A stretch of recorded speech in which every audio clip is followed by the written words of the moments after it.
Yayasan Swardika Mahadewa Bali meresmikan Siva Sakti Mandir yang bertepatan dengan Hari Pahlawan Jumat 10 November. Peresmian ini diharapkan dapat meningkatkan kerjasama dua negara, yaitu Indonesia dan India dalam bidang pariwisata berbasis spiritual.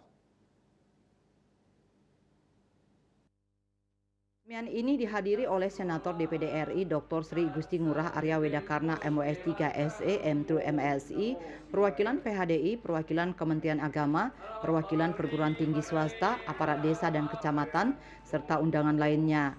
Pendirian Siwa Sakti Mandir ini telah direncanakan sejak sebelum pandemi.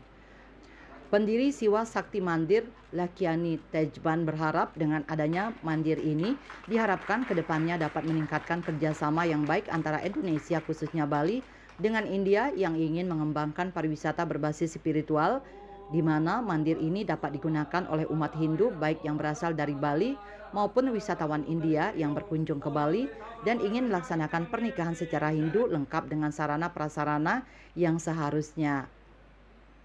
Ya, jadi pada hari ini saya mewakili lembaga negara DPD MPR RI, kita meresmikan Pura Siwa Sakti Mandir, yang dimana pura ini akan dikhususkan untuk umat Hindu universal, terutama dari umat Hindu keturunan India, baik warga negara Indonesia dan warga negara asing yang datang ke Bali, yang mereka sangat antusias dengan kebudayaan kita.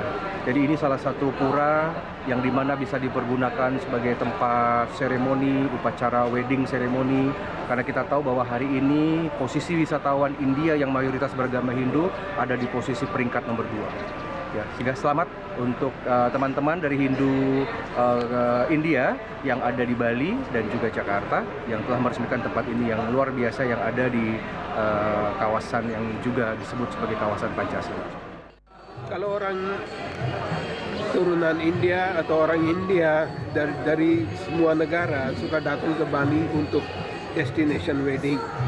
Sekarang kalau destination wedding mereka perlu tempat untuk wedding. Biasanya weddingnya selalu harus ada sembahyang.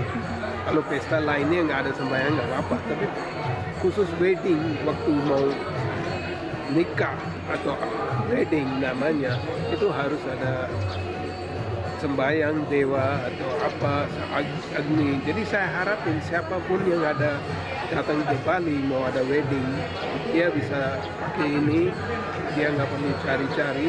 Bukan wedding aja, ada lagi yang namanya jania, mereka bisa pakai itu. Ada yang mau jadi botak anak kecil, itu ada sembahyangnya juga. Itu semua bisa dipakai di sini.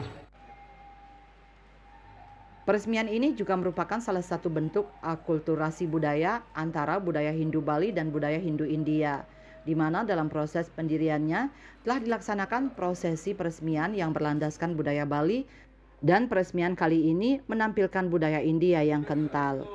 Gung Istri, Bali TV.